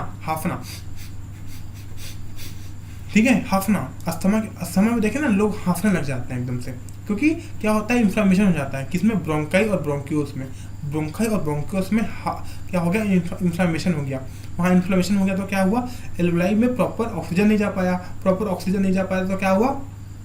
प्रॉपर ऑक्सीजन मिला ही नहीं ब्लड को, तो क्या हुआ? अस्थमा हो गया, है कि नहीं? अस्थमा क्या है? डिफिकल्टी इन ब्रीथिंग और wheezing due to inflammation in bronchi bronchioles. ध्यान रखना है, ध्यान क्या रखना है? Asthma is due to inflammation in bronchi and bronchioles. इससे ज़्यादा कुछ नहीं देखना है। ठीक है, दूसरा पार्ट है emphysema. Emphysema is a chronic disorder. What is emphysema? Emphysema is a chronic disorder in which alveolar walls are damaged. क्या होता है एम्फीसेमा में? जो एल्वेलाई के जो वॉल हैं वो डैमेज हो जाते हैं, और ये एक क्रोनिक डिसऑर्डर है। क्रोनिक डिसऑर्डर मतलब कि जो कि बहुत लंबे समय तक चले। ठीक है, तो emphysema is a chronic disorder in which alveolar wall are damaged due to which respiratory surface is decreased. क्या होता है? जिसके कारण जो रेस्पिरेटरी सरफेस होता है वो डिक्रीज हो जाता है, क्योंकि जो वॉल थे वो डैमेज हो गए। एल्वेलाई का जो वॉल था वो डैमेज हो गया, जहाँ पे एक्सचेंज होना था। तो उसके कारण क्या हुआ? उसके कारण जो रेस्पिरेटरी सरफेस थे वो डिक्रीज हो गया। अब जहाँ पे जो गैस एक्सचेंज होना था वो डिक्रीज हो गया। One of the major cause is cigarette smoking. तो सिगरेट स्मोकिंग से क्या, जब भी सिगरेट स्मोकिंग वाला क्वेश्चन आए तो क्या टिक करना है? एम्फीसेमा। ठीक है ना? ध्यान रखना, एम्फीसेमा ट्रीट करना है सिगरेट स्मोकिंग वाले से, ठीक है ना। क्रोनिक डिसऑर्डर है और क्या होता है, एल्वेओलर वॉल डैमेज हो जाता है। 2 पॉइंट देख लिए, अस्थमा में ब्रोंकाई ब्रोंकियोल्स में इन्फ्लामेशन, और एम्फीसेमा में जो कि क्रोनिक डिसऑर्डर है इसमें एल्वेओलर वॉल का damage due to cigarette smoking, ठीक है। अब क्या है, अब लास्ट वाला पार्ट है वो ऑक्यूपेशनल रेस्पिरेटरी डिसऑर्डर। क्या है, occupational respiratory disorder in certain industries specially involving grinding और stone breaking, so much dust is produced that the defense mechanism of the body cannot fully cope with the situation. Long exposure can give rise to inflammation. Long exposure can give rise to inflammation leading to fibrosis, proliferation of fiber tissue and thus causing serious lung damage. क्या होता है, ऐसे industry जैसे कि जहाँ पे जो cement वाले इंडस्ट्री हो गया, या फिर जो स्टोन क्रशिंग, जहाँ पे स्टोन ब्रेक करते हैं, स्टोन क्रशिंग करते हैं, बड़े बड़े स्टोन क्रश करके क्या बनाते हैं, गिट्टी बनाते हैं ना, रेलवे ट्रैक में देखना गिट्टी पड़ा रहता है, तो स्टोन को ब्रेक करते हैं। तो ये सब जो इंडस्ट्री होता है, यहाँ पे जो डस्ट है डस्ट बहुत ज़्यादा होता है। तो डस्ट बहुत ज़्यादा होने के कारण क्या होता है, जो सीरियस लंग डैमेज होता है, क्योंकि जो हमारा जो लंग है वहाँ पे क्या होता है, इन्फ्लेमेशन हो जाता है। क्या होता है, लंग में इन्फ्लेमेशन हो जाता है उस माइन्यूट पार्टिकल्स के अपटेक करने के कारण। तो और वहाँ पे क्या होता है, वहाँ पे फाइब्रोसिस हो जाता है, मतलब कि जो फाइब्रस टिश्यू है उसका प्रोलिफरेशन वो बढ़ जाते हैं, डिवाइड हो जाते हैं, बहुत सारे फाइबर्स फॉर्म हो जाते हैं, फाइब्रोसिस बोलते हैं उसको, ठीक है ना। तो पहली बात तो इन्फ्लेमेशन हो गया और दूसरा बात हो गया फाइब्रोसिस। तो एक बहुत सीरियस लंग डैमेज हो जाता है, ठीक है ना, उन वर्कर्स को हमेशा प्रोटेक्टिव मास्क पहन के रहना चाहिए और ध्यान रखना चाहिए, ठीक है। तो ये तीनों डिसऑर्डर्स हमने देखे, अस्थमा, एम्फीसेमा और ऑक्यूपेशनल रेस्पिरेटरी डिसऑर्डर, बहुत इजी है, ठीक है ना, ध्यान दीजिएगा इस बात को, ठीक है। अब यहाँ पे हमारा चैप्टर जो है खत्म हो गया, ये वाला पूरे चैप्टर को हमने बहुत अच्छे तरीके से निपटा लिया, खत्म कर लिया, रिवीजन हो गया हमारा विथ हैंड रिटन नोट्स। जहाँ पे भी आपको दिक्कत है, आप मेरे हैंड रिटन, पहले आप एनसीईआरटी की लाइन पढ़िए, पूरा पैराग्राफ वीडियो बना के दिया हुआ हूँ, उसके बाद जहाँ पे दिक्कत आया उस वहाँ पे मेरे हैंड रिटन नोट से किए, ठीक है ना। और आपको उसके बाद मेरे को नहीं लगता कि कोई भी कॉन्सेप्ट ऐसा होगा जो कि आपको समझ नहीं आएगा, उसके बाद मेरे वीडियो को फिर से देखिए, फिर से रिवाइज कर लीजिए, है ना, तो बहुत आपको हेल्प जाएगा। और इससे, इस चैप्टर से मैं बताया था, इस चैप्टर से 3 क्वेश्चन आते हैं, तो 4 3 जा 12, ठीक है। तो 12 नंबर का चैप्टर है, 12 नंबर हमको सिक्योर करने हैं, ठीक है। ये चलो चैप्टर यहाँ पे खत्म हो गया है। इसके बाद क्या है, इसके बाद है एक चीज़ जो कि बहुत इंपॉर्टेंट है, और वो है सब्सक्राइब। किस चीज़ को सब्सक्राइब करना है, हमारे चैनल बायो रिवीजन को सब्सक्राइब करना है, जो कि बहुत इंपॉर्टेंट है। अच्छा, बहुत इंपॉर्टेंट किस लिए, मेरे लिए बहुत इंपॉर्टेंट है। आप सब्सक्राइब करते हैं तो मेरे को बहुत अच्छा लगता है और मेरे को हेल्प मिलता है, ठीक है। तो सब्सक्राइब कीजिए चैनल को, बहुत हेल्प होगा। सब्सक्राइब बायो रिवीजन, ठीक है ना। ये देखिए यहाँ पे मैं इतना अच्छा PDF बना के लाया हूँ, है ना, देखिए। अब देखिए आगे चलिए, अब कुछ बात है यहाँ पे, क्या are you ready for question practice? क्या क्वेश्चन प्रैक्टिस के लिए आप रेडी हैं? अगर रेडी है तो बस कमेंट में यस बोल दीजिए, ठीक है। कुछ क्वेश्चन है यहाँ पे, मेरे पास PYQ है, PYQ लेके आया हुआ हूँ यहाँ पे। ज़्यादा क्वेश्चन नहीं है, बस 5-6 ही है, लेकिन PYQ है सारे के सारे।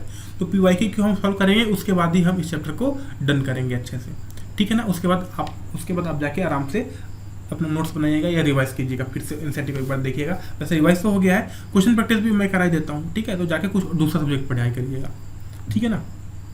तो पहले बात क्वेश्चन को देख लेते हैं। क्वेश्चन बोल रहा है, under normal physiological condition in human being every 100 ml of oxygenated blood can deliver -ml of oxygen to the tissues. 100 ml oxygenated blood कितना ml ऑफ ऑक्सीजन जो है टिश्यूज को डिलीवर करता है? नीट 2022 का क्वेश्चन है। क्या ये पॉइंट हमने देखा हुआ है? देखिए यहाँ पे मैं आपको दिखा देता हूँ। देखिए ये है हमारा क्वेश्चन, देख लीजिए यहाँ पे अच्छे से देख लीजिए। क्या हमने हर चीज़ पढ़ा हुआ है?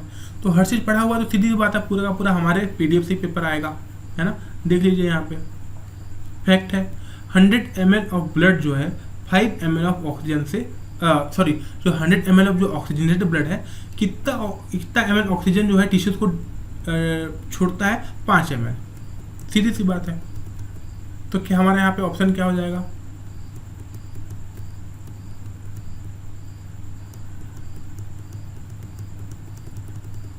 हाँ, हमारे सीधा यहाँ पे क्वेश्चन के आंसर क्या हो जाएगा? Answer number 4 5 ml। जो 100 ml जो ऑक्सीजनेटेड ब्लड है वो 5 ml जो है ऑक्सीजन जो है टिश्यूज को देता है। दूसरा क्वेश्चन है which of the following is not function of conducting part of respiratory system. क्या ये चीज़ भी, ये भी क्वेश्चन है नीट 2022 का, क्या ये चीज़ भी हमने कवर किया है? हाँ भाई, ये चीज़ भी हमने कवर किया है। क्या है? ए है temperature of inhaled air is brought to body temperature. क्या ये कंडक्टिंग पार्ट का काम है?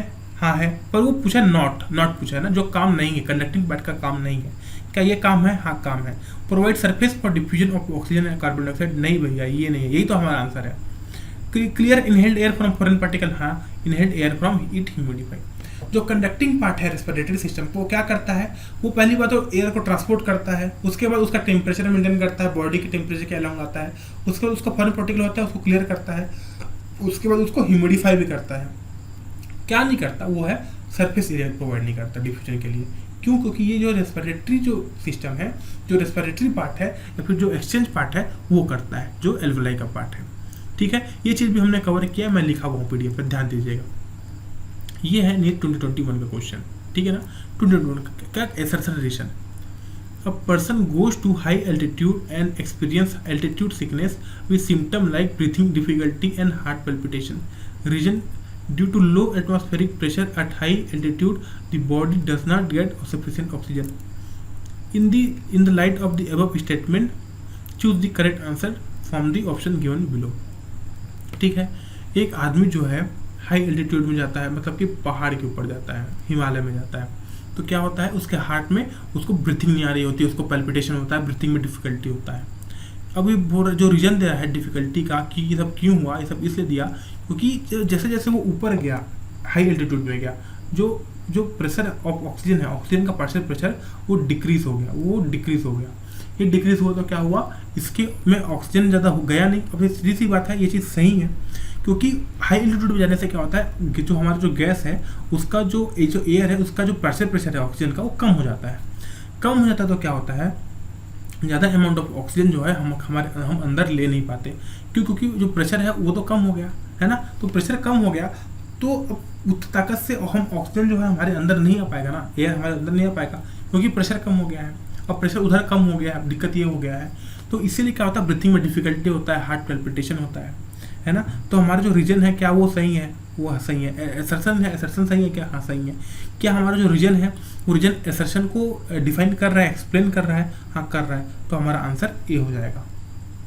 ठीक है, हम ए के साथ जाएंगे इस पर। अब आगे देखिए, अब ये भी नीट 2021 का क्वेश्चन है, ठीक है।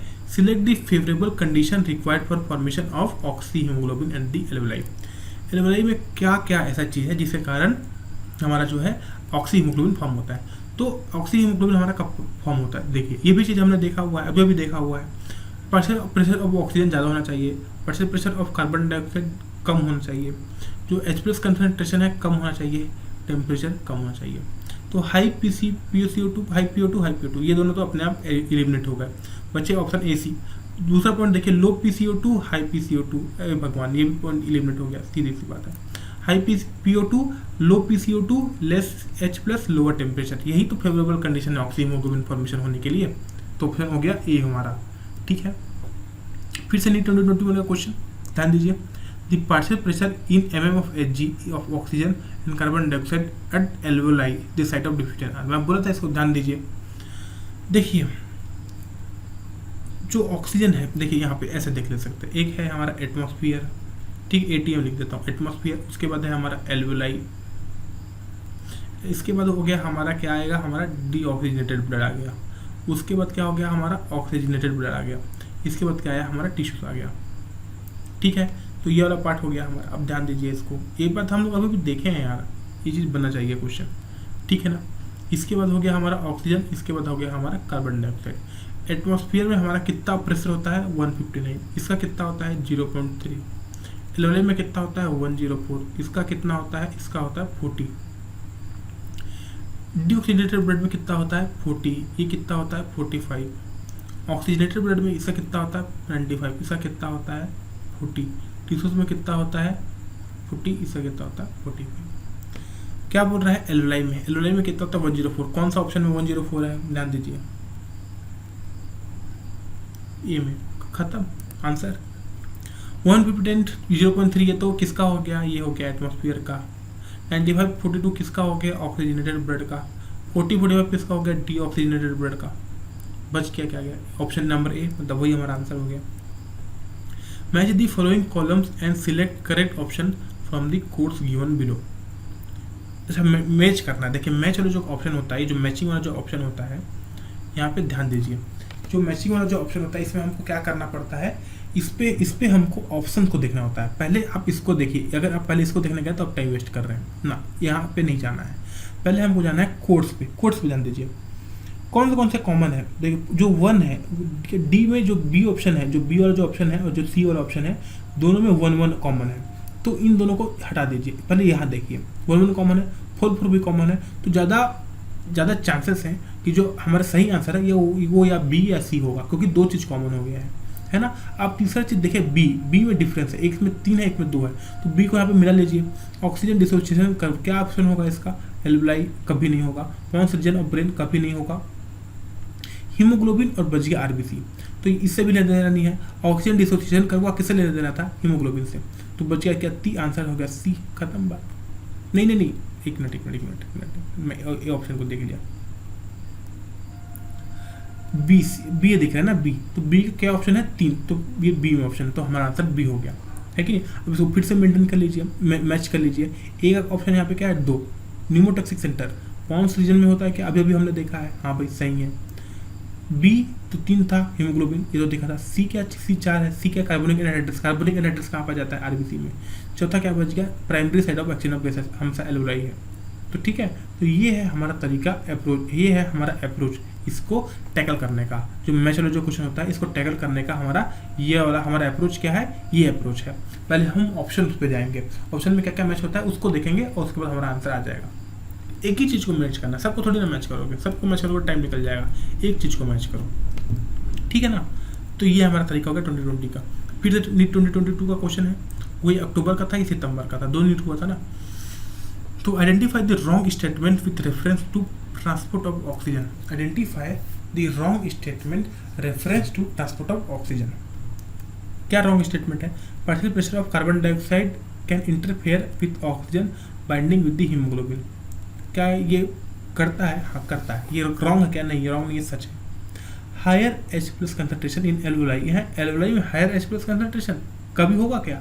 और ये कभी होगा क्या? और ये ऑक्सी हीमोग्लोबिन के फॉर्मेशन के लिए कभी नहीं होगा। देखिए ऑक्सी हीमोग्लोबिन के फॉर्मेशन के लिए क्या अभी भी हमने देखा है? एक मिनट, देखा है कि नहीं देखा, पहले देख लेते हैं। हाँ, ये तो देखा है। ऑक्सी हीमोग्लोबिन के फॉर्मेशन के लिए क्या जरूरी है? Higher partial pressure of oxygen, lower carbon dioxide का lower H+ concentration, lower temperature. तो एल्वेलाई में क्या होगा? एल्वेलाई में ये वाला ऑप्शन होगा। तो ये क्या बोल रहा है? ये बोल रहा है एल्वेलाई में हायर H+ है, कभी नहीं, ये गलत है, तो यही तो रॉन्ग है। अब आंसर भी हो गया। अब देखिए लास्ट क्वेश्चन है जहाँ तक। तो according to central pollution control board CPCB, what size in diameter of particulate is responsible for causing greater harm to human health. अब ये वाला जो क्वेश्चन है ये NCERT में नहीं है, और ये वाला जो है ये हमारा PYQ है ना, ये हमारा PYQ है, तो देखना पड़ेगा। तो इसका आंसर है हमारा 2.5 माइक्रोमीटर्स। इस बात को ध्यान रखिएगा, ठीक है। ये पॉइंट हमारा NCERT में नहीं है, लेकिन PYQ है, इसलिए आपको ध्यान रखना पड़ेगा। जो 2.5 के जो माइक्रोमीटर के जो हमारे पार्टिकुलेट मैटर होते हैं, इसको ये जो है ये हमारा जो हेल्थ है उसके लिए प्रॉब्लम क्रिएट कर सकते हैं, ठीक है। जो हमारी ह्यूमन हेल्थ है उसके लिए प्रॉब्लम क्रिएट कर सकते हैं। क्यों? कि बहुत छोटे पार्टिकल्स हैं, ये लंग में चले जाएंगे। ये जैसे हमारा हेयर्स है, यहाँ पे नॉस्ट्रिल्स में हेयर्स में हेयर्स है, तो ये जो है ये पार्टिकल जो बाहर जो डस्ट आता है उसको रोकता है। लेकिन इतने छोटे पार्टिकल 2.5 माइक्रोमीटर का आ जाएगा तो उसको कैसे रोक पाएगा? वो लंग में चले जाएगा और बड़ा प्रॉब्लम क्रिएट करेगा। तो जो CPC जो बोर्ड है, ये बोर्ड जो है 2.5 माइक्रोमीटर्स के जो पार्टिकुलेट मैटर है, इसको जो डिसीज कॉज करने वाला इसको हार्मफुल बताया है, ठीक है। तो इस बात को ध्यान रखिएगा। अच्छा, एक क्वेश्चन अभी और है, ठीक है ना, इस क्वेश्चन को ध्यान रखिएगा, इस वाले को इंपॉर्टेंट है, ठीक है। नीट PYQ है, आप लोग खुद अपने आंख से देख लीजिए, नीट 2022 का क्वेश्चन है, ठीक है। आगे है नीट 2022 का क्वेश्चन, नीट 20 का। Select the correct event that occur during inspiration. Inspiration के समय क्या होता है? हमने देखा हुआ है फर्स्ट क्लास में। कॉन्ट्रैक्शन ऑफ डायफ्राम होता है, हाँ होता है इंस्पिरेशन के लिए। Contraction of external intercostal muscle होता है, हाँ होता है। Pulmonary volume decrease, pulmonary volume decrease ये कहाँ से हो गया? पल्मोनरी वॉल्यूम तो इंक्रीज होता है तभी तो प्रेशर कम होता है। इंट्रा पल्मोनरी प्रेशर इंक्रीज है, ये कब हो गया? ये भी नहीं होता। पल्मोनरी प्रेशर कम होता है क्योंकि वॉल्यूम इंक्रीज होता है। ये दोनों तो एक्सपिरेशन का प्रोसेस है ना? तो ये दोनों तो गलत हो गया। तो कौन कौन से ऑप्शन सही है? 3 है, इसमें 3 गलत है। 1 2 4 4 भी नहीं, ओनली 4 ये भी नहीं, 1 एंड 2, सिर्फ 1 एंड 2 ही सही है, बाकी सबके सब गलत है। ठीक है, तो ये किया हमने हमारे PYQ का यहाँ पे अच्छे से प्रैक्टिस। ठीक है, हमने PYQ का, एक मिनट, हमने PYQ प्रैक्टिस तो कर लिया यहाँ पे ठीक ठाक, और हमने पूरा का पूरा चैप्टर का भी अच्छे से रिवाइज कर लिया है ना। पूरा का पूरा चैप्टर हमने अच्छे से रिवाइज किया यहाँ पे पूरे हैंड रिटन नोट्स और PDF के साथ। ठीक है, तो अब ये और चैप्टर हमारा पूरा का पूरा खत्म हो चुका है। इसके बाद हमारा जो, अभी तो हमने कुछ भी क्वेश्चन नहीं किया है, तो बस नाम भर के क्वेश्चन है। इसके बाद हमको मेन क्वेश्चन करना है। अभी बहुत सारे क्वेश्चन करेंगे, करीब करीब इसके 100 क्वेश्चन करेंगे, है कि नहीं? करीब करीब इसके 100 क्वेश्चन करने हैं हमको। ठीक है, तो इस चैप्टर खत्म हो गया। अब आप अपना ध्यान रखिए। अब इसका आपको क्या करना है, आपको अगर हो सके तो एक बार और रिवाइज करना है जल्दी जल्दी। ये मेरा जो PDF है ये मैं अपने टेलीग्राम चैनल पे शेयर कर दूंगा। आप इसको मेरे ये डिस्क्रिप्शन बॉक्स में जो लिंक है वहाँ से टेलीग्राम चैनल पे जाइए, उस चैनल को ज्वाइन कीजिए और वहाँ से उस PDF को डाउनलोड कर लीजिए। ठीक है, उस PDF को डाउनलोड कर लीजिए और वहाँ से इसको आप रिवाइज कर सकते हैं। ठीक है ना, सीधी सी बात है। अब वहाँ से इसको रिवाइज करेंगे तो आपको फिर बहुत जल्दी हेल्प होगा। ठीक है, तो इस PDF को रखिए। अभी चैप्टर पूरा का पूरा खत्म हो गया है, अब मेरा चैप्टर कंप्लीट हो गया। इसका अब आपको हमको हमारे अगली वीडियो में आना है, और अगली वीडियो में इसका जो क्वेश्चन प्रैक्टिस है जहाँ पे हम करीब करीब 100 क्वेश्चन इससे कर रहे होंगे अच्छे से NCERT बेस्ड, वहाँ पे इसको अटेंड करने हैं। जब आप इसको पूरा का पूरा अटेंड कर लेंगे क्वेश्चन प्रैक्टिस को, तब आपका ये चैप्टर जो है क्लियर माना जाएगा। और NCERT में जो नीट है उसमें आपके 3 क्वेश्चन सही हो जाएंगे, है ना। 3 क्वेश्चन हमको सही करने, मतलब 12 नंबर हमको लेके जाना है इस चैप्टर से। तो इस बात को ध्यान रखिए। ठीक है, ये वीडियो पूरा कंप्लीट हो चुका है। अब आपका जो जिम्मेदारी बनता है, प्लीज़ इस वीडियो को लाइक कर दीजिए अगर आपको ये वीडियो अच्छा लगा हो तो। अगर आपको मेरा एफर्ट थोड़ा अच्छा लगा होगा, जो मैं हैंड रिटन नोट बना रहा हूँ, जो क्वेश्चन प्रैक्टिस करवा रहा हूँ, तो प्लीज़ यार चैनल को लाइक कर दो। लाइक करते हो तो बहुत ज़्यादा अच्छा लगता है, मोटिवेशन मिलता है। और जितना हो सके शेयर करो। अगर आप इसको हो सके तो आपके जो इंस्टाग्राम का जो हैंडल है, आप अपने इंस्टाग्राम के अकाउंट में इसकी स्टोरी लगा सकते हो या शेयर कर सकते हो, और व्हाट्सअप में जो स्टेटस होता है स्टेटस लगा सकते हो, ताकि मैक्सिमम लोगों को इसका बेनिफिट्स मिल सके और मैक्सिमम लोगों को हेल्प हो सके। ठीक है, तो आप इसको शेयर कीजिए, जितना हो सकता है शेयर कीजिए, और उसको आप प्लीज़ लाइक कर दीजिए वीडियो को। और ऐसे ही अच्छे कंटेंट पाने के लिए हमारे चैनल को सब्सक्राइब कीजिए, और जो बेल आइकन जो है उसको जरूर से जरूर प्रेस कीजिएगा। बेल आइकन को प्रेस करने से क्या होगा, जो लेटेस्ट नोटिफिकेशन है वो आपको तुरंत के तुरंत मिल जाएंगे, है ना। तो हमारे चैनल को सब्सक्राइब जरूर कीजिएगा, ताकि आपका जो बायो का रिवीजन है वो अच्छे से चलता रहे। अभी हम बहुत बार इस चैप्टर को रिवीजन करेंगे, नीट के आते तक बहुत कम से कम 4-5 बार एक चैप्टर को रिवीजन कर लेंगे। 4-5 बार आराम से रिवीजन करेंगे और बहुत सारे दवा के क्वेश्चन लगाएंगे। ठीक है, तो मिलते हैं फिर नेक्स्ट वीडियो में, जहाँ पे हम क्वेश्चन प्रैक्टिस कर रहे होंगे। चैनल को लाइक सब्सक्राइब करना मत भूलना, और इसको शेयर करना मत भूलना, बिल्कुल से शेयर करना। ठीक है, थैंक यू सो मच। अपना ध्यान रखिए, चैनल को सब्सक्राइब कीजिए और क्वेश्चन प्रैक्टिस करते रहिए। ठीक है, उम्मीद करता हूँ आप अच्छा क्वेश्चन प्रैक्टिस कर रहे होंगे, आपकी पढ़ाई अच्छी चलती होगी। ठीक है, मिलते हैं नेक्स्ट वीडियो में, तब तक टाटा बाय बाय। अपना ध्यान रखिए और चैनल को सब्सक्राइब करना जरूर मत भूलना, और बेल आइकन भी प्रेस कर देना। ठीक है, थैंक यू सो मच। और हाँ, PDF को वहाँ से भी जाके डाउनलोड कर सकते हैं टेलीग्राम चैनल पे, लिंक डिस्क्रिप्शन में है। ठीक है, टाटा बाय बाय।